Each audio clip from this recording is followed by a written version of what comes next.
Bear. I will get back to you on that one. That'd be great. Of course. Of course. Once I figure out myself how it went, how it did. Did you feel like you thought you would feel? Or did it feel any different than you may have thought that would feel? When you finally see it, when you put your hands on top of that sign, Mm-hmm. did it live up to your expectations? Nope. I didn't really feel anything, to be honest with you.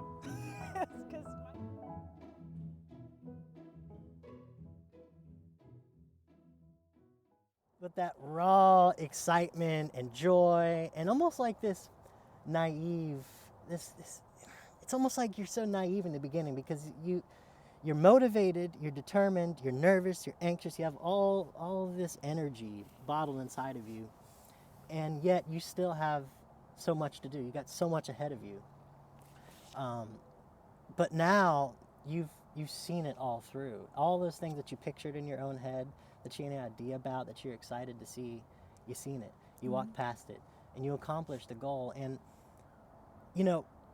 now I can relate to you on that level. And it's a very special thing, right? Because a lot of people start this trail, not a lot of people finish it. And I think that's very important. That was important to me to finish it. I'm sure that was important to you, and I could sense that when we last talked. And I just want to congratulate you, because ATC says that 20-25% of people who start make it. From personal experience, being out there talking to people, it's much lower than that. I would say it's between 10 to 15%. Oh, whoa. Easily, in my opinion. And now you've joined the ranks of those people. So I just want to say congratulations. I'm happy to be with you right now, and I'm really excited to kind of get into this thing and kind of unveil this story that you've written for yourself these past few months. So thank you. Thank you. So, all right, where do we even start? You finished, tell us when you finished. October 5th. October 5th, and you finished at Northern Terminus, right? Yes. Okay.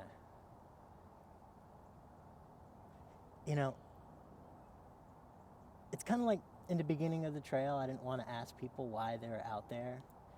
And it'd be super easy just for me to say, all right, well, why, what are your feelings now that you finished? And it's like, where do you even start with that? So we'll rewind a whole bunch to the beginning. Mile 69, that's where I met you. That's where we left off. And we could break it down into thirds and the quarters, however we got to do it. But what was your experience going forward from there? You're in Georgia. You're just about to get out of Georgia, right? What was the whole Southeast like for you? Awesome. Yeah? Yeah, I loved every moment of my time in the South. And I really appreciated my time in the South when I was in the North. Not because I liked the South better than the North by any means, but I loved my time in the South. It was just a lot of hostels, a lot of people still on the trail. I had a little posse of people that I had been walking with since, maybe not necessarily since when I first started on the trail, but as you walk along, you kind of, I can't say that for everyone, but for me, I kind of developed a little group of people that we all were just walking at the same pace. So we hung out together all the way up until Tennessee. And then Tennessee, I was in Irwin, Tennessee for a few days, longer than any of the people that I was walking with. So we all got separated, and that's when I started my walk kind of by myself. And it was really fun, and I really enjoyed actually being by myself on the trail and trying to get back to, okay, what am I doing out here? Why am I doing this walk?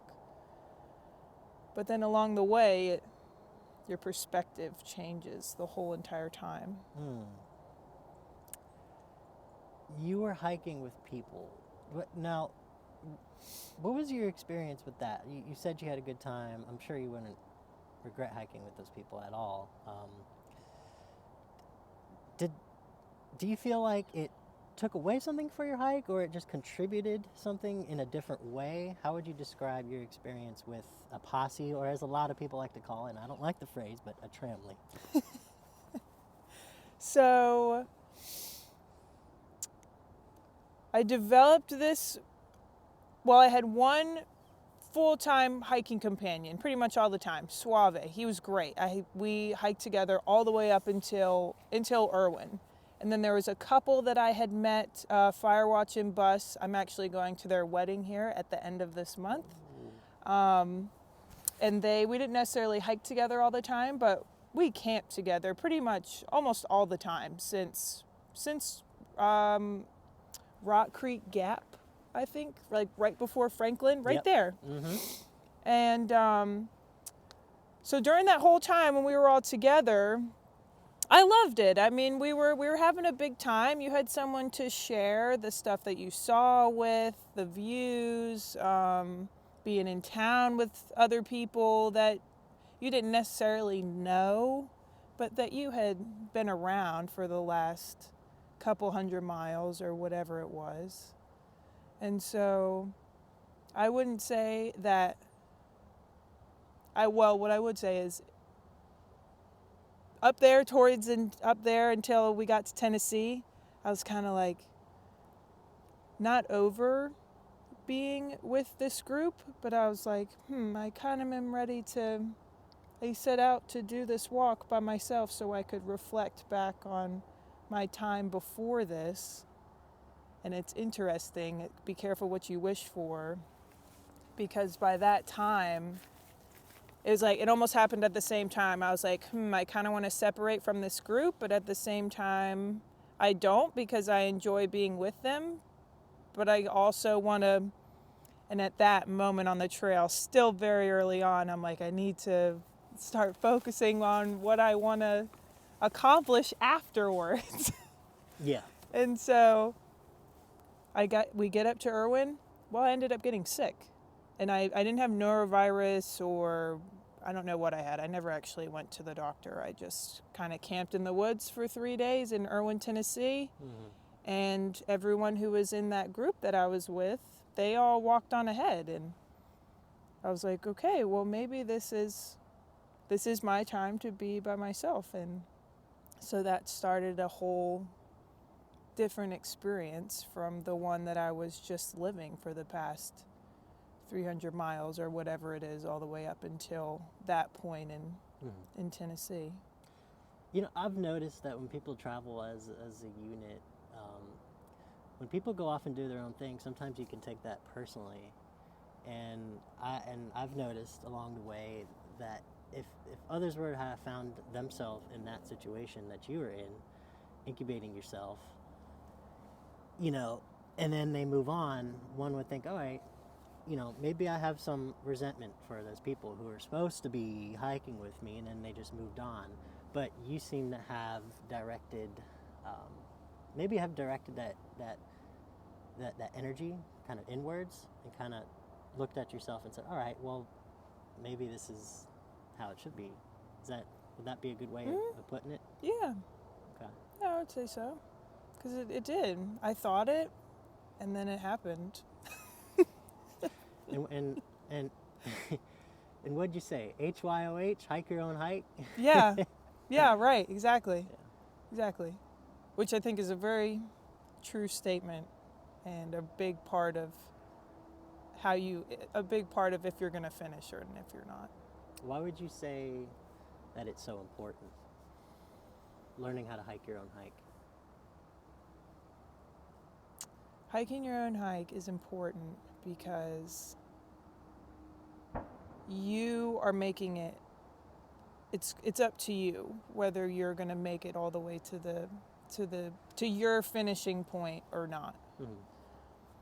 Sure, you can rely on other people to boost your confidence or get you up out of your tent when it's cold in the morning, or, you know, the mosquitoes are out there and you don't want to get up. But at the end of the day, it's up to you. And I think it's good for you to see how, I don't want to say disciplined because that sounds just like too strict, but see how well you can motivate yourself through all of these outlying things that you don't have any control over. And determining if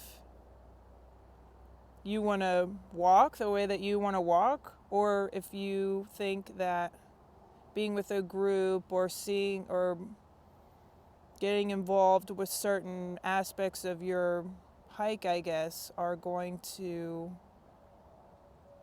if that's going to determine whether you're going to do it the way that you want to do it or do it the way that somebody else or some other thing is kind of pushing you to do it in that direction. Yeah. And I would say that you came to that realization fairly early on. I mean, Tennessee, that's 300 something miles into the journey. It's no chump change, but relative to the rest of the trail, I feel like you're coming to that point a lot earlier on than a lot of other people. Do you feel like some of your background, some of your experiences that you've had in life prior to this may have kind of contributed to that kind of attitude and about doing things on your own and learning how to hike your own hike? I'm sure, yes. Like the last time we were talking, you asked about the military. And it's interesting because I used to tell, when I was on the trail, I would tell people that the military was a warm-up for everything that I experienced walking up the side of the United States. Mm-hmm. And I would say, yes, that the military maybe not necessarily helped me in the way that like directly correlated to hiking your own hike. However, at the same time, I would say that in the military, sometimes you do need to motivate yourself to accomplish whatever it is. And it's you either motivate yourself or, I don't know, some kind of disciplinary action is going to come upon you depending on what the situation might be. Yeah. And so I would say yes, that the military helped me in that, and possibly helped me understand that aspect at that point in time. Also at the same time, I was already kind of wanting to separate from this group just because at that point in time I felt like I wanted to be by myself, but I just didn't know how to go about it. Because I didn't want to hurt anyone's feelings or make anyone feel any kind of way. I just wanted to kind of go my own way. And I don't know what it was, but then I ended up having this crazy sickness, and it kept me in one place for 3 days and didn't have to tell anyone, hey, I don't want to walk with you anymore. It was just, yeah, sorry, I'm sick. Like, I'm not going anywhere for a few days. And it was like, okay, like, see you up the trail. And that was that. So, this is a pretty big transition in your hike now. You're by yourself, and you're coming to the realization. Okay, I'm doing this. I also need to do it for myself. So we're in Tennessee now. We're going into Tennessee. We're about to meander into Virginia, and Virginia's a big state. Lots can happen in this state. How was your experience after this perspective change going into Virginia? It was awesome. Not that it wouldn't have been awesome if I was still in that group.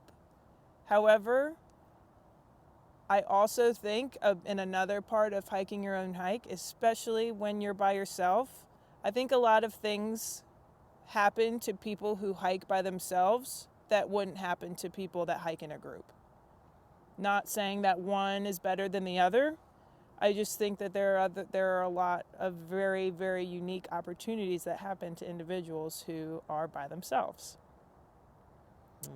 And I was about to, and I think the Roans were directly after Uncle Johnny's, the hostel that's right there.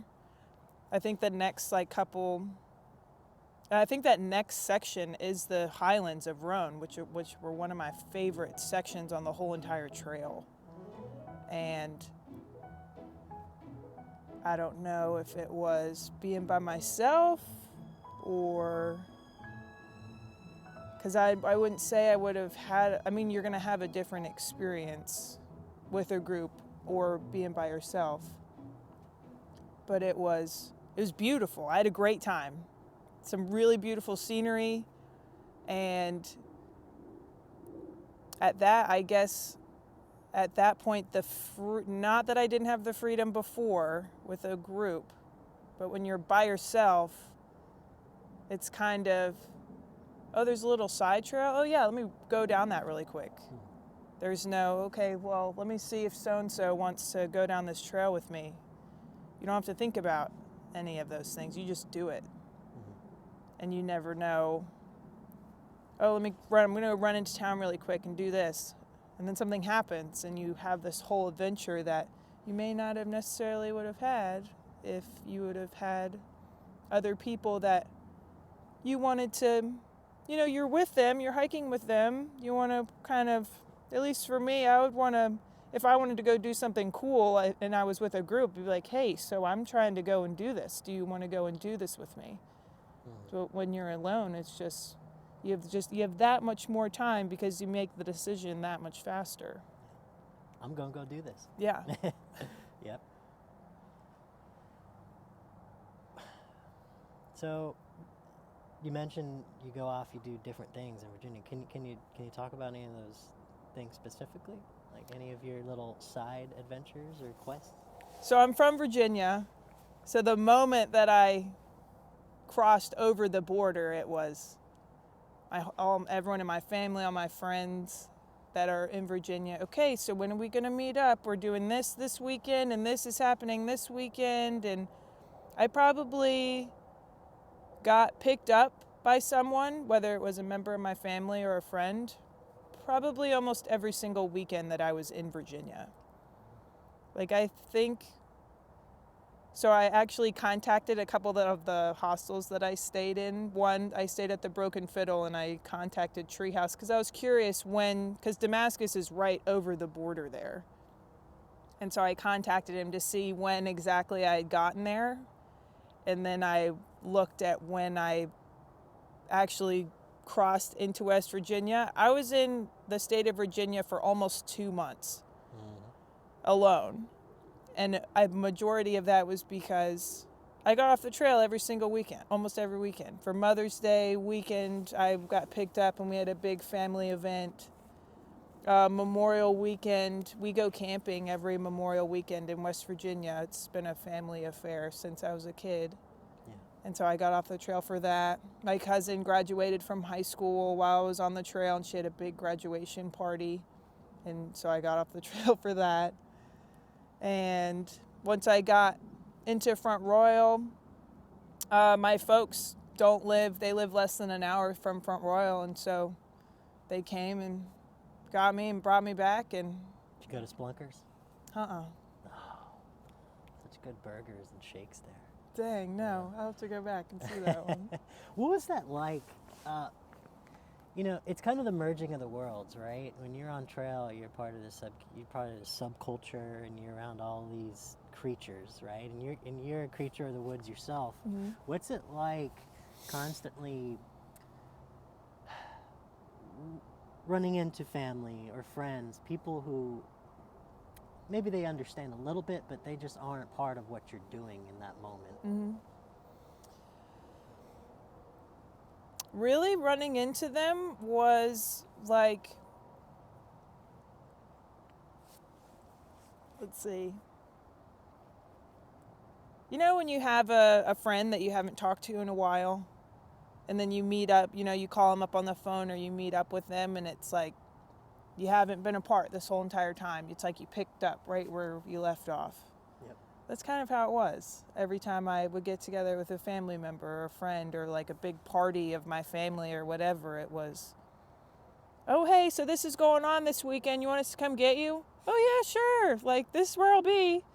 Come pick you up and, okay, how's everything going? And you meet any interesting people? You experience, like, what did you experience since we saw you last? And so it was kind of, it really wasn't all that different, I guess, than a normal interaction during a period of time when I wasn't on the trail. Yeah. Like, it was just like walking the Appalachian Trail was just this other activity that I was into at that given time. Were you ever tempted to just stay put and not come back? In Virginia, I wasn't. In Tennessee, I was. In Irwin, Tennessee, I was. I got very distracted by the very handsome gentleman that sat behind the desk at the hostel. And so, yes, I did want to stay there. Got you. But other than that, no, after a couple of days, because it was normally a weekend, after a couple of days, I was ready to go back and walk some more. I really enjoyed the walking part of the trip. And so I never really was all that tempted. Really, that was the only time. In Tennessee, that was the only time I was tempted to just hang out there and not keep going. Well, I'm glad you enjoyed the walking part of the trip. I think that's very integral.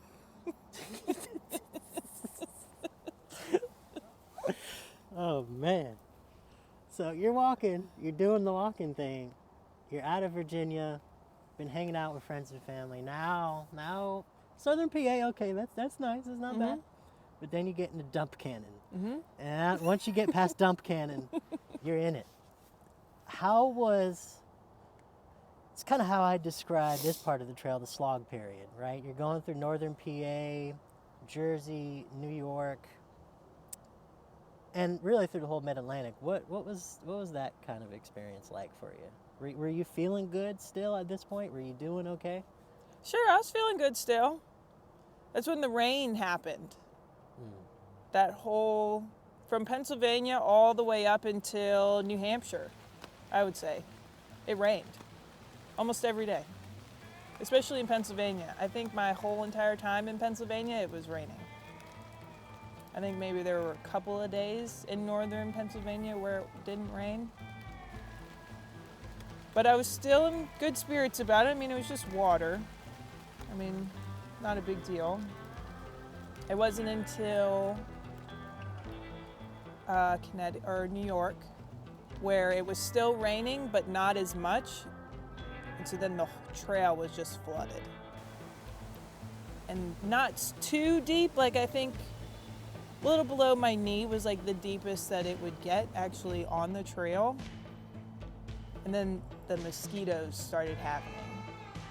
The plague of mosquitoes from New York up all the way through Massachusetts, pretty much.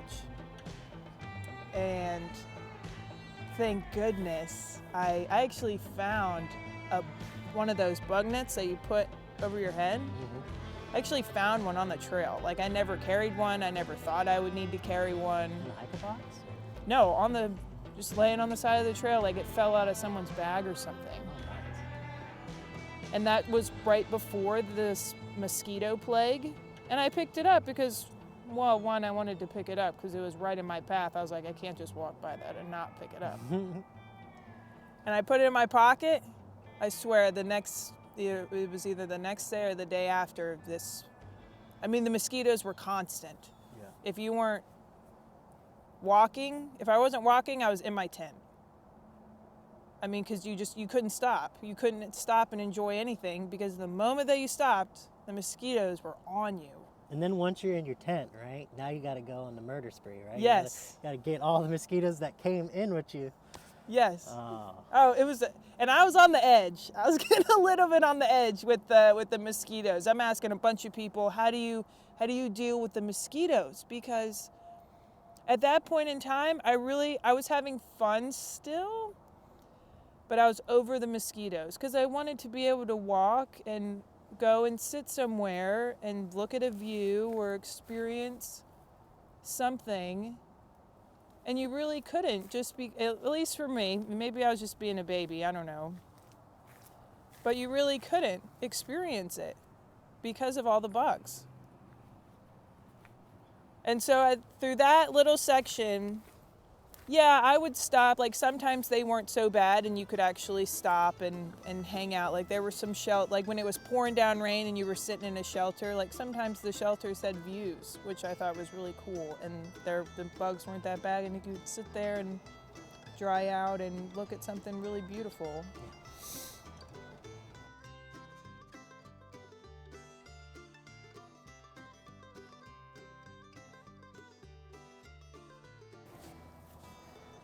So you get out of Massachusetts, you're going into Vermont, you do the long trail.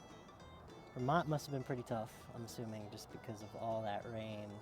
Or I don't know, maybe by this time, did things start to dry out? Yes. Okay, good. Mm-hmm. So you don't have to deal with as much of the mud as they talk about going through Vermont. At what point do you think you really felt this hike was becoming a real challenge? Where do you feel like you felt challenged the most? In New Hampshire. Mm-hmm. And not necessarily even because of the terrain. The terrain was challenging. The hardest on the trail, I would say. New Hampshire and Maine, both. I don't know how the Sobos are champs for starting out with that stuff right off the bat. Yeah. But so aside from the terrain, New Hampshire was busy. There were a lot, and when I say busy, through the presidential range there are a lot of people on the trail. Through hikers, day hikers, everyone. Because that's such a popular destination for people to go and visit with the huts, very accessible, and the Mount Washington beautiful hotel that's right there. Whoops. You can take it if you want. I can edit everything out. No, it says spam. Yeah, okay. But yeah, New Hampshire, because I don't know if it was because I had been walking for so long, and then I get to this section of the trail that everyone's been talking about since the beginning of your hike. Like, just wait till you get to New England. It's a whole different ball game and all this stuff, which it definitely is. But I was just overwhelmed with how many people were out there.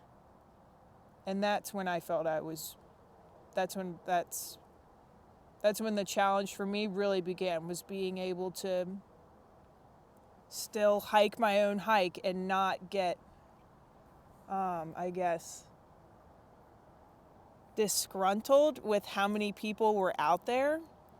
And whatever, like you hike 2 miles to go and sleep in one of the huts and then you leave the next day. I mean, whatever. It wasn't like I was even getting disgruntled with the fact that I had walked this whole entire way and there were so many people out there that hadn't done what I had just done. It wasn't that at all.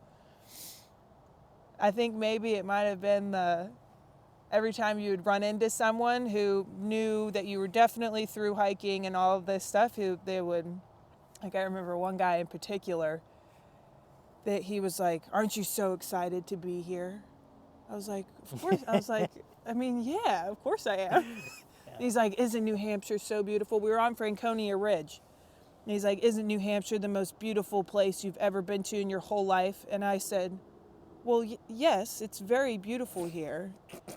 And he was like, "Oh, I'll never leave." Like, it was just so interesting how high up on a horse this person was.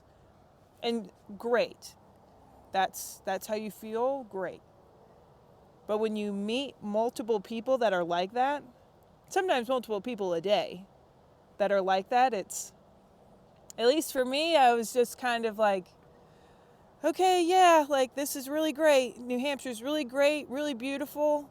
But golly, I would love to enjoy these views that people speak very highly of without not 20 million people, but without all of these people kind of standing behind me waiting for their opportunity to get a picture or whatever. Just I would like to be able to sit here and kind of experience this beauty by myself with just me and what you can see. So that is something that I originally hiked in 2020, so that was my experience, and there was not a lot of people out on the trail. Now, that's something that you had to deal with going all the way up the trail. I mean, I'm sure at certain points it kind of thinned out, and people would bottleneck, what I call bottleneck in towns or at hostels. But when you started out in Georgia, there was a lot of people out on that trail. Yeah. How did you cope with that?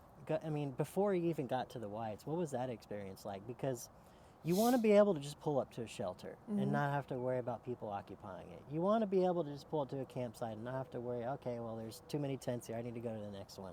How did you deal with that? Because the reality is the Appalachian Trail is a very popular place, and it's getting even more popular. There's going to be more people. What was that like for you? In the beginning, yes, there were a lot of people. And I guess at that point in my walk, it didn't bother me at all. I liked seeing how many people there were out there and getting to talk to all these different folks and just knowing that I wasn't alone out there. Yeah. And that if I needed anything, there was probably someone not that far away. Or there wasn't. It was always crowded all the time at wherever you stayed. And then in the middle, yes, it kind of thinned out and I was camping by myself more than I had in the past. And then when I got up to New Hampshire, it was, okay, here, everyone's back. And they're all on the trail at the same time. And then some more people on top of them. And I guess maybe I had gotten so comfortable with being by myself and being alone with my own thoughts and being alone with the sounds and not hearing any kind of civilization really at all at that point in the trail.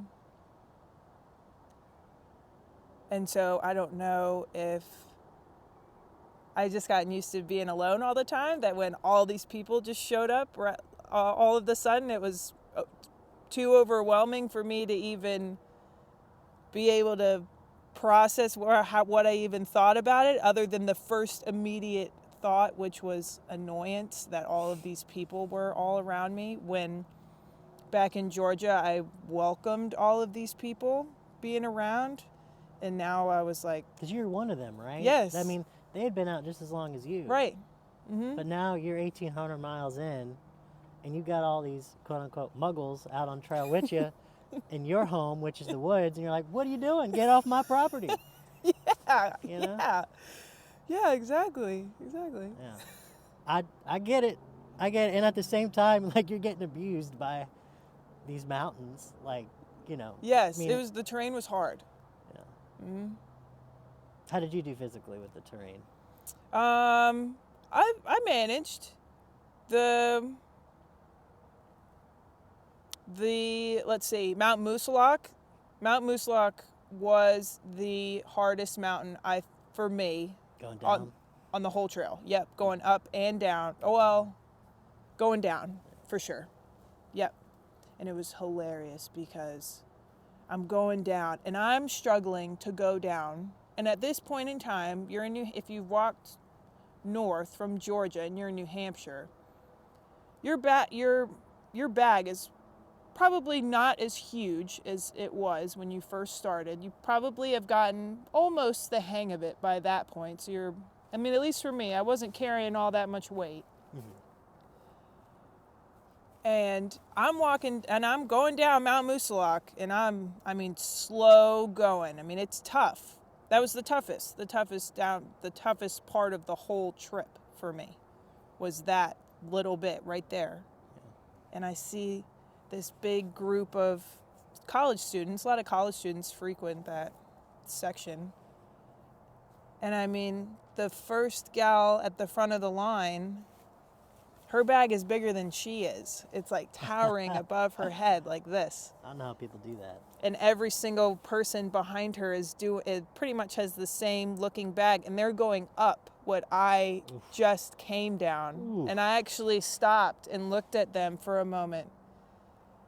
And just like my mouth fell open. Like I just couldn't believe that they were about to go up that mountain, and I had struggled so hard with my 20 pounds or less. That's what I started saying. I carry 20 pounds or less in my bag. Ultralight. And I had just come down, and I had struggled coming down with that kind of weight on my back. And then these folks are carrying at least 40. You don't know whether to like pity them Right. or like respect. Like, Right. Exactly. I don't want to be all judgmental, whatever. Everyone does it their own way, but I give people a lot of credit for going out there, for doing any kind of walking, of backpacking at all. Yeah. Well, when we talked last, that was kind of a process that you were going through as you were lightening your load. You were learning, okay, what do I need versus what do I want? Let me get rid of that. Let me get rid of the umbrella or there's some other things you were carrying that you decided to get rid of. But did you shed a lot more weight as you went on, or was it kind of just a gradual process? What was that like for you? After my Around the Bend stay, I sent stuff home every single time I went into town. More stuff. Whatever if I hadn't touched it or even looked at it, and for me, it was 3 days, but then I cut it back to like 2 days. If I didn't touch it in 2 days, it was gone. I would tear out. I did carry a journal, an actual journal, the whole entire time. I did do that. But at a certain point, I would even start ripping out pages that I already written in and would send those home at every point. So every single time I had the opportunity to send something either home or get rid of it somehow, putting it in a hiker box or whatever it was, I did it. Yeah. At what point would you say that you kind of you shed all the weight that you could, that you really dialed in your gear, you knew exactly what you needed, exactly what you didn't? At what point would you say that you kind of figured that out? Doesn't have to be like a specific location, but was there like a time in your hike, regionally, or did you ever feel that way? I think in Virginia, yes, I would say I felt like I knew exactly that was like the perfect amount of what I needed to have, but at the same time, I always felt like I could get rid of something, or I was carrying too much of something. I don't know. I never actually felt like I really dialed it in on my stuff. Yeah, I get you. So, all right, we're out of the whites. Good news, right? Oh yeah, we're out of the whites. We got it done. Everything. They've been talking about the whites all the way long. We got it done. Yeah. And then you got the Mahou 6. You got Southern Maine, and it slaps you right in the face. Yes, it does. How'd you do with that? Did you get through it all right? The Mahou 6 notch? Yes. Yeah, I scurried right through there. But the Mahou 6. Oh, talk about a lot about the notch. The notch is fun, but the Mahou 6, the range. How the whole entire thing. The whole entire thing. It was hard. I think right when you cross the border into Maine, actually, it's like you have this nice, like, beautiful little stretch, and you come out onto this little ridge where you're not a ridge, but you're kind of like on this little overlook where you see the mountain in front of you, and then you just see like all this wilderness that is Maine. And it was beautiful, and the path was beautifully winding down like into the trees. I was like, oh, this is going to be so lovely. And then, I mean, right when you cross the border, I think you maybe walk 300 yards until you get back down into the woods, and then boom, here's a boulder as big as your flippin' house. And they're all stacked up on top of each other, and you're like looking over the edge like, how am I supposed to even get down there. And then, I mean, it's right away. And then that's what that whole southern part of Maine is like. Kind of the rest of that portion is just taking your time and paying attention to where you're putting your feet, because it was difficult. It was super difficult. There's no kind of speed walking through that part, or just kind of walking along like absent-mindedly. You very much needed to be paying attention to what you were doing during that time. Still fun though. So, do you think you can do without the hat, or Yep. do you need it? Okay. Nope. How's my hair look? Looks nice. Yeah, you rock it. When did you cut your hair? I'm curious. In Pennsylvania, PA. Wow. July 4th. You must have cut it short. I shaved it off. Wow. I shaved all my hair off. That's Yeah. dope. What was the inspiration to do that? The guy I was walking with, Joker and Swanee. I met them first day on the trail. Mm-hmm. And we kind of ran into each other periodically along the trail. And then in Pennsylvania, we were hiking together all the time. Yeah. And one day, Joe, he said, "You know, it'd be hilarious if you shaved all your hair off." I was like, "Yeah, Joe, that would be hilarious."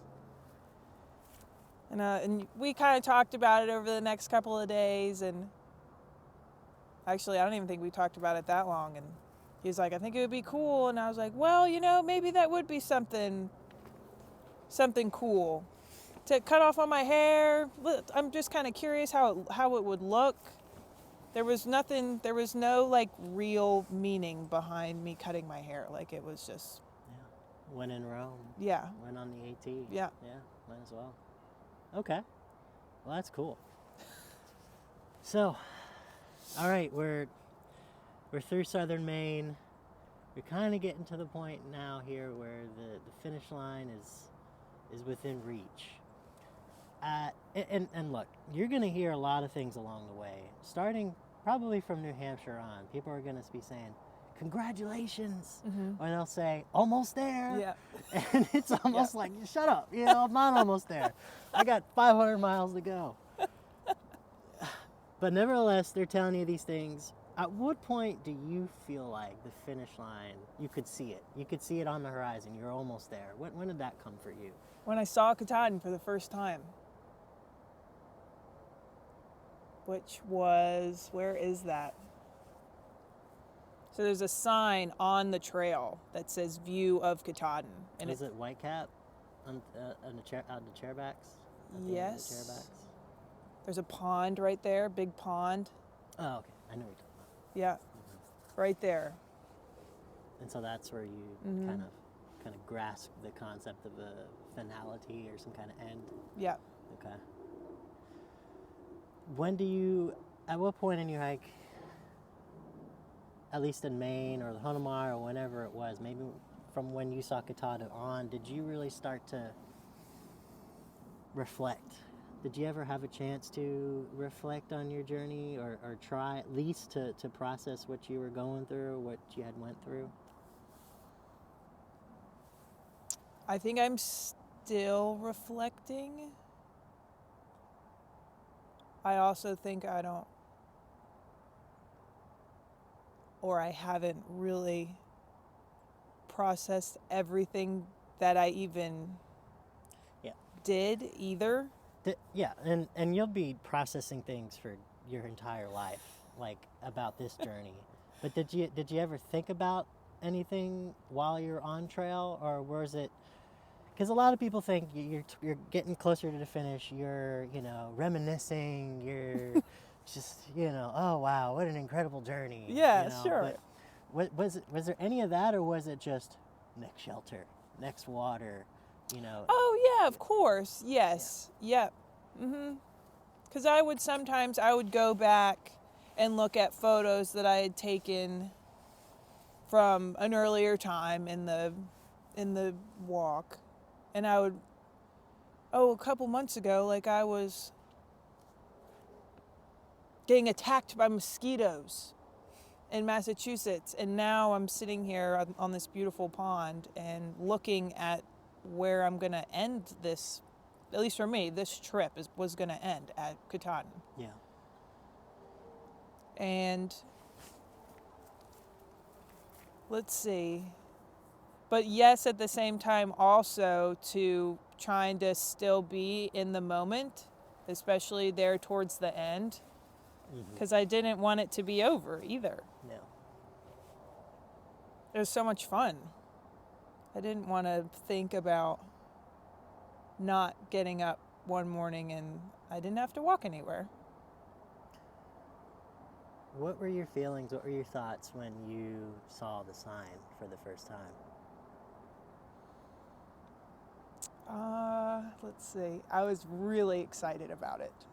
I remember I saw the view of Katahdin. And you did kind of have to walk down a little ways to get to the edge of this pond. Mm-hmm. I remember I saw it and I threw my bag off and I ran down there as fast as I could. And there were already a couple of guys down there looking at it. And I was like, did you see it? I was like, did you guys see it? They were like, oh yeah, it's over there. And it's not like you can miss it and think and like look at the wrong mountain and think it's Katahdin. Like you knew exactly what it was when you looked at it. Yeah. And so I was jazzed. Mostly because it's really beautiful to actually look at from where that vantage point was. I mean, it was stunningly beautiful. Yeah. And so I was just feeling really grateful that I was even able to be there on a very beautiful day and be able to see it from that perspective.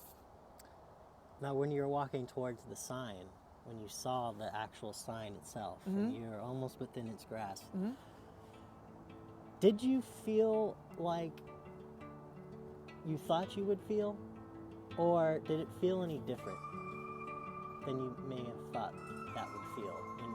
When you finally see it, when you put your hands on top of that sign, did it live up to your expectations? Nope. I didn't really feel anything, to be honest with you. Because my dad and I actually walked up there together. He hiked with me.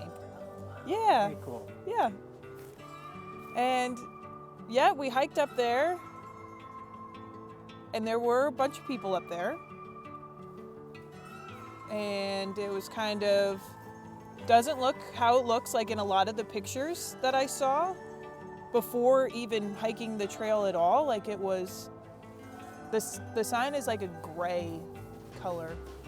And it always looked red or like this dark wooden color. Yeah. And that's not how it looks. Like it's just like and it's just like this random little sign. Like right? another sign. Yeah, right there on top of the mountain right there. Like it's really not anything, I don't want to say not anything significant, but at that moment you think that, at least I would think, walking that whole entire way, you get there to the end and it's this huge euphoric moment of, I just walked almost 2,200 miles. So what they tell you happens is you ascend to the mountain, and then you get there, and then a fiery chariot of horses comes down, descends from the heavens, and then once you touch the sign, you hop in the chariot and you ascend into hiker heaven. It's true. It's what people tell you. It's what people make it seem like. You get to the sign and like, all right, it's it. Yeah. You made it. Congratulations. Yeah. But then, like, you realize, okay, well, I'm here.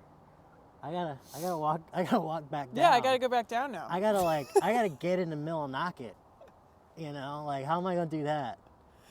So, I think, and the reason why I asked you that question is because when I saw the sign for the first time, I was just numb. I couldn't process any kind of finality at that point in my hike, because the way you get to the end is you just hike and you compartmentalize things to water sources and shelters and towns, and you do that constantly. So by the time you finally get to the end, you're just like, wow, really? Like, is this it? Yeah, I agree. So you get there, you're with your dad, I'm sure it was a very special moment, and that's it. Right? Yep. That's it. So Mhm. you're not going north. Which way did you come down the mountain? We went actually back the AT way. Like we Okay. went and walked on the knife's edge a little ways, and then we just walked. We didn't do the A-ball, Yeah. that one trail. We didn't do that. We just went back exactly back the way that we had just come. Sweet. Mhm. Did you have a plan coming back home? Was there any kind of did you say, all right, well, I'm gonna go off, spend a few weeks in Acadia, or I'm just gonna go back home and do nothing? Like, did you have any kind of plan? My tentative plan was to go back to my parents' house, Mm-hmm. and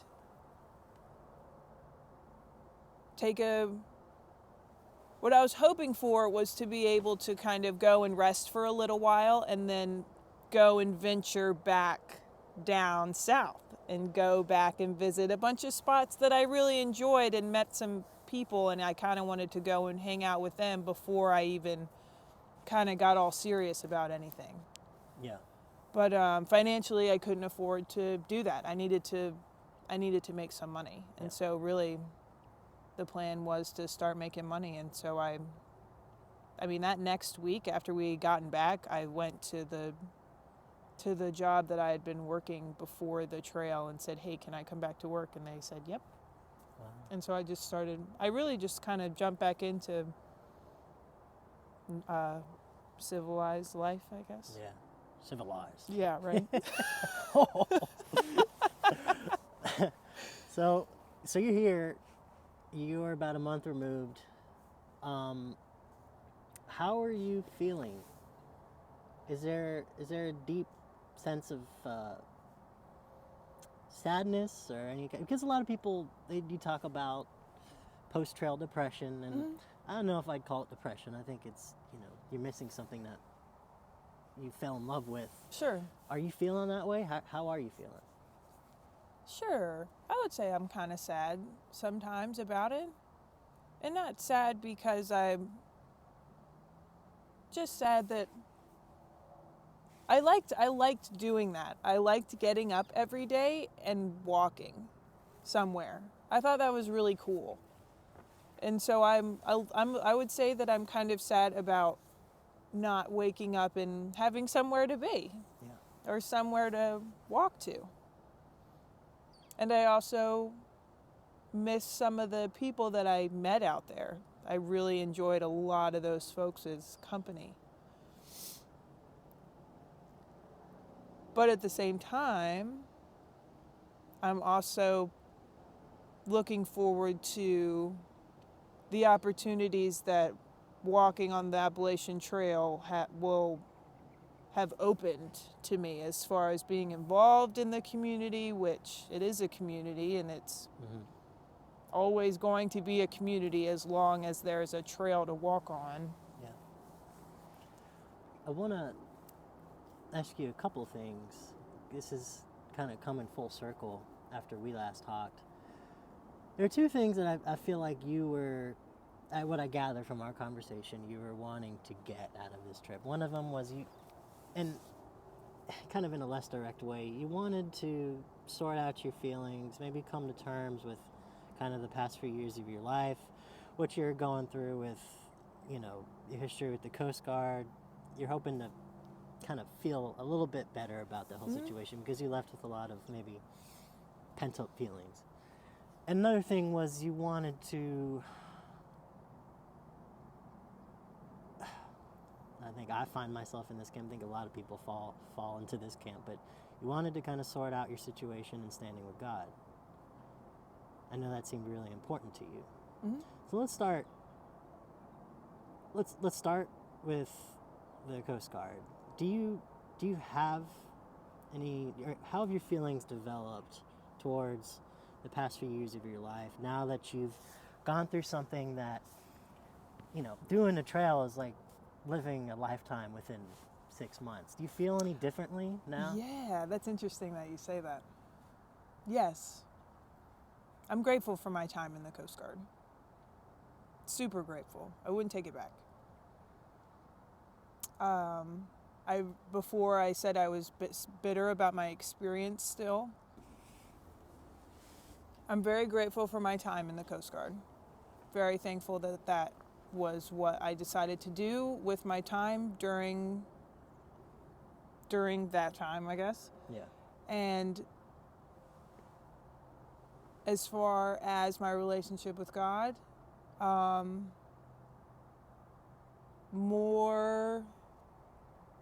let's see.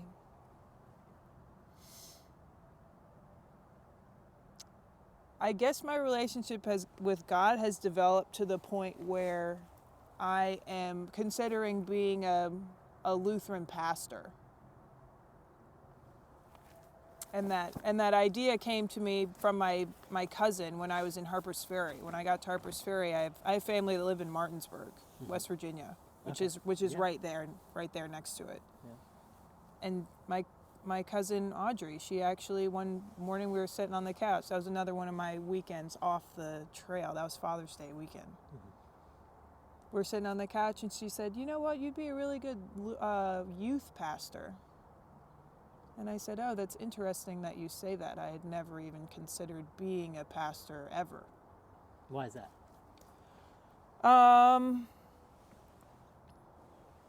I felt like my relationship with God wasn't something that I needed to project onto anybody else. I didn't feel like I needed to talk to anyone about what I believed in. As long as I believed in it, that was good enough for me.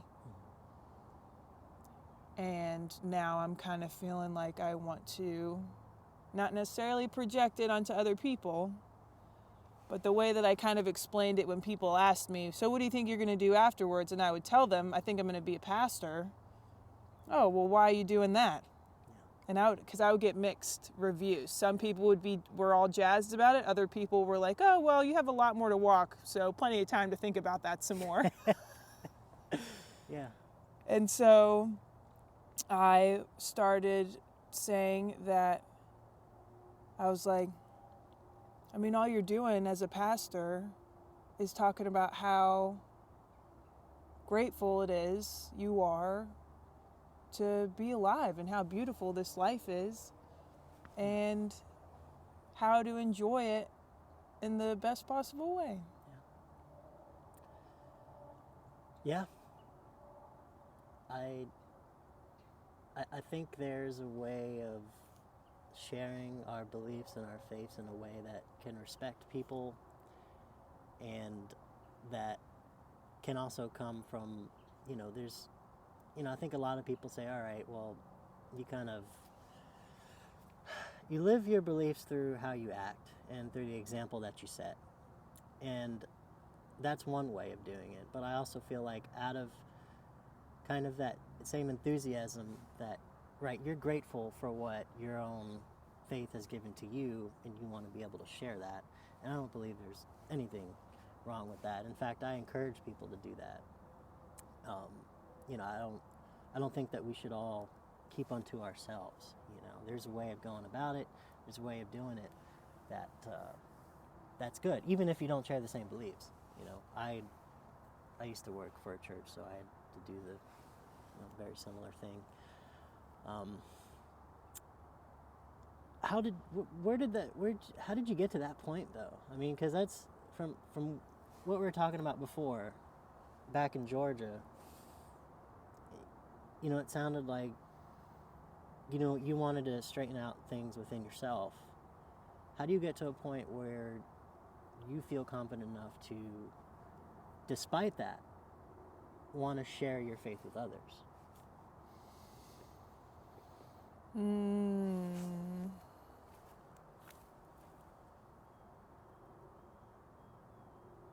Well, my first thought about it was, this is something that I could do for the rest of my life that I wouldn't hate. It had nothing to do with my relationship with God or how to be a good disciple, I guess people would say. It had a lot to do with knowing that if I accomplish this, all the schooling and everything you have to do to be a pastor, I knew that I would have some stability in a job until I decided to retire. Mm. And that was the first thing, and that was the first thing that came to mind when that was offered as an idea. Yeah. Which some people could say that that's wrong, to look at being at least that profession specifically in that way. However, You want to do what you love to do. yeah. There's nothing wrong with that. Mm-hmm. And I'm still trying to figure out if that is something that I still want to do, because I also don't want that to be the only reason. I want to do it because, one, I'd be curious what kind of relationship with God I would have by being in that kind of position. But I also wouldn't, like what pastors do, or at least what I think a pastor should do, is you're hanging out with people. You're talking to people about whatever it is that they want to talk about. And when you're not talking to people directly, you're organizing events. Yeah. Where people come one and all, whoever you are, and come and enjoy being in other people's company where you have that specific thing in common. Mm-hmm. So I guess you could say hiking the Appalachian Trail, or hiking any trail for that matter. All these different people are coming together, and with this one thing that brought them all there. And it's interesting, you know what they used to call those people who hiked trails and had beliefs? They called them pilgrims. And back in the day, from what I understood, people didn't just go off wandering in the woods. If they're going somewhere on a long journey, they'd call it a pilgrimage, and they're going to a place where something had significant meaning, something had it represented something to them, a tremendous significance. And for you, I think for both of us, the northern terminus of the trail was that. It was Katahdin, but I think what we've discovered, maybe even a short time since, is that, okay, well, yeah, it was Katahdin, but life continues, life goes on. And the trail might have just been a catalyst. It might have just been an avenue for us to travel on to find that significance and that greater thing. Mm-hmm. Maybe not. Yeah. I don't know. Sounds good. Yeah. Well, I don't know if we can touch on anything else. I mean, you seem to be doing good for the most part. Do you have any final thoughts on what this whole trail experience has meant to you, what it's given to you, maybe? I know it's hard to process all of that and summarize it, but if you're talking to the internet world, is there, maybe if it's not what it meant to you, but if there's something that you could tell people about it, what would you say? You have plenty of time to see everything that you want to see. Just don't think that you have all that time. Someone said that when I was in Virginia. Her trail name was Snacks. Okay. And I thought that was the perfect summarization of the entire trail. Because at the beginning, it's like, oh my gosh, I have all this way. I need to really get walking here. Yeah. But at the end of the day, as long as you walk on the trail almost every day, I mean, of course, take some time off, but as long as you're continually hiking north or whatever direction it is that you're going, you're gonna get there eventually. And when you really want to make it happen, walking doing a through hike or whatever it is, if you want it to happen, it's gonna happen. Yeah. And it's never gonna happen in the way that you think it's gonna happen. That's all right. Great.